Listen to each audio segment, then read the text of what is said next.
A huge upset down in Mexico for the mandatory at 140 pounds for Richardson Hitchins. Let's talk for a little bit. Top Rank has no current broadcast television deal here in the United States. So this card, headlined by Rafael Espinoza, is on Tubi and Roku. By the way, Rafael Espinoza is WBO featherweight champion. Remember those fights against Fabricio Ramirez? Well, anyway, Top Rank has this card down in Mexico. And Lindolfo Delgado should go on to lose to Gabriel Gollaz. That's how you pronounce his name. He was dropped right there in the last round. He was already down and needed a knockout, but then he got dropped right here in the last round. And it makes sense now where they've been slow rolling him because he's 30 years old and you've seen him fight before. He's been on many Top Rank cards, but he's been in the mix to get a title shot for so long. And now I guess you can see why. Dude just didn't have the goods. So this guy Gollaz that he lost to, this was supposed to be a kind of like stay busy kind of tune-up fight. He wasn't supposed to lose to this dude. This is the guy he lost to. And as you can see, here he is in the rankings. Delgado was number 3 by the IBF. And remember him, and where is he at? He's not even ranked. Oh, there he is right here. Now, Gabriel Gollaz, Venezuela Gollaz, is now number 1 by the IBF, and he's now Richardson Hitchins mandatory. I want to hear these cards. Because you know it's boxing and they'll likely rob this dude. By the way, Emiliano Vargas is next. It is 10:59 p.m. Eastern Standard Time. Conor Benn beat Chris Eubank Jr. today. And also in the division, Adam Azim, who I am really high on, won. He is creeping up toward a WBO title shot after he stopped Richard Scooby, also on the undercard of Chris Eubank Jr., Conor Benn. So we're going to talk about the 140-pound division in a minute. We're just waiting for them to read the cards down in Mexico. I never thought I'd see the day where Top Rank Boxing doesn't have a TV deal. But what I've noticed is they've been keeping all their fighters active. For example, Michaela Mayer, she fought on a Canadian show beating, who did she beat? Was it Mary Spencer? First Michaela Mayer fight I haven't covered in years. Emmanuel Navarrete is fighting on the Matchroom card against Nunez. That is going to be in January or February. I forgot the exact date, but it is official. Several other fighters have been linked out. And like, for example, Janabek Alim Hanallah is taking on Erislandy Lara on the December the 6th card, headlined by Isaac Cruz and Lamont Roach. By the way, Teofimo Lopez, 140-pound WBO champion, is close to a deal, if not done already, but not officially announced, against Shakur Stevenson for January. Gary Antoine Russell, he has to fight the Japanese bloke right here. Harioka? Dalton Smith is taking on Sabriel Matias January the 16th in Brooklyn, of all places, and the tickets are flopping. Richardson Hitchins, nobody really wants to fight him because, let's be honest, he doesn't really bring any money and high risk, low reward type of fighter, especially with this. Oh, let's listen to the cards. You think they're gonna rob this dude? After 12 rounds of action, we have a split decision. Oh, see. El juez Jonathan Davis, Viola Pelea.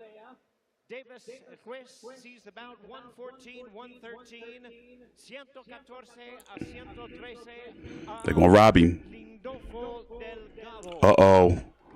He did not win this fight. El juez Ryan Tsukamoto sees about 114, 113, 114 a 113 a favor de Gabriel Gollaz Valenzuela. They're gonna rob this man. Sorry to this man. 114 to 113 in favor of the winner, a favor del ganador de Linares, Nuevo León, México. Oh my God. A gift in Mexico. That's fucked up. I knew it. I smelt it. from 1,000 paces. Delgado picks up the victory via split decision. And he got dropped. In San Luis Potosi. Morgan, Oh my goodness, I gotta tweet that. They're not saying Russo. They're not saying boo Earns. They're booing. And they Damn. have every right to boo the judges now. I understand this was. Actually, no, I don't understand because I don't think this fight was that close. Bro. This fight. It wasn't. To me, like 8-4 to me. Decision for Gollaz, and the idea that he could score that knockdown in the last round. Presumably, we have not seen the scorecard. That should be a 10-8 round, and he needed the 10-8 round just to salvage a one-point victory on one scorecard. Damn. When we evaluate the criteria that the judges use to score rounds, I don't see what Lindolfo Delgado was doing. Let me see what the people say. Win him these rounds, and if you don't score points for landing, And he pretty much he got outworked. He got outworked, and that's a gift. Let me see what the people are saying. If I'm the only one that felt that way. 114, so 2 114, 113s for Lindolfo. And now he's the mandatory for Richardson Hitchins.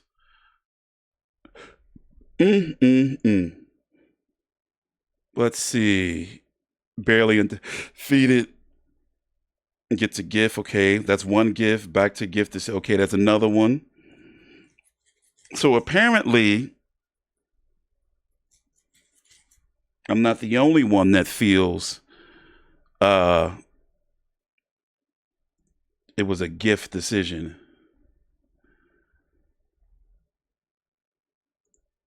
Looks like.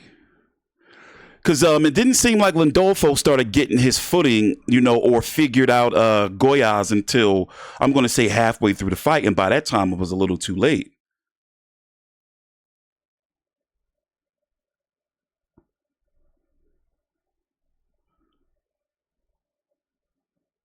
And then he dropped him. Damn. Sad to see. So I'm just getting or gauging what the fans are saying. And remember, it just happened. Like, I'm doing this video live real time. By the way, here's the arena.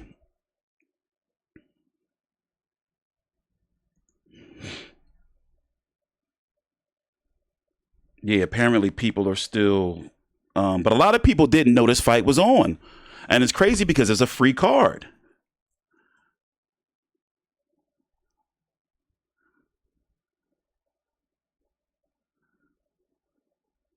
Oh, maybe I'm not. 8 rounds to 4? I just didn't see him really doing much until the middle of the fight. I mean, maybe you can argue 7 rounds to 5. At least I can. I can see how 7 rounds to 5, but also think about it like this. He was knocked down. So which means if it wasn't for that knockdown, it would have been a unanimous decision for Lindolfo. That doesn't really sit right with me. I would like to see the punch stats, but it looks like we're not going to get them because they're on a break right now. Even though obviously punch stats can't be fully reliable, but it's a nice tool to use to be able to gauge. So now, look, what is Richardson Hitchins going to do? He wants to fight the winner of Devin Haney, Brian Norman, which is next week. Brian Norman Jr., which is next week. His mandatory, and for those who know, the IBF don't play around. So he's going to have to fight him or drop the belt. And Lindolfo, gets elevated to champion? I forgot how it works with the IBF. Do you get elevated to champion? Yeah, because he would have to be the interim champion, right? Kind of like Boots. Email champion. So it's going to be interesting to see how the picture plays out. So, for example, when it comes to Lindolfo, I would pick Gary Antoine Russell to outwork him, Sabril Matias to beat him, Isaac Cruz to outwork him, and Teofimo Lopez. You never know with him. You never know what guy's going to show up. But it makes sense now why they've been babying Delgado all these years. He's been around. He's 30 years old. He's been around. And it's not like he hasn't been active. He's had at least 2 fights, 3 fights a year. He was even active during COVID. I mean, he didn't fight in 2020. Okay, all right, whatever, COVID. But 3 fights in 2021, 2 fights in 2023. 2022, but then, overall 3 fights in 10 months, 3 fights in 2023, 3 fights 2024, 2 fights 2025. So he's been active. And now he's got this gift. I'm never going to let you forget it, Lindolfo Delgado. Thanks for watching. Please subscribe. Follow me on Twitter at TstreeT Controversy. We're going to go. Oh, here's the card right here, by the way. Richard Torres broke this dude's nose. Emiliano Vargas is next. This is the main event right here.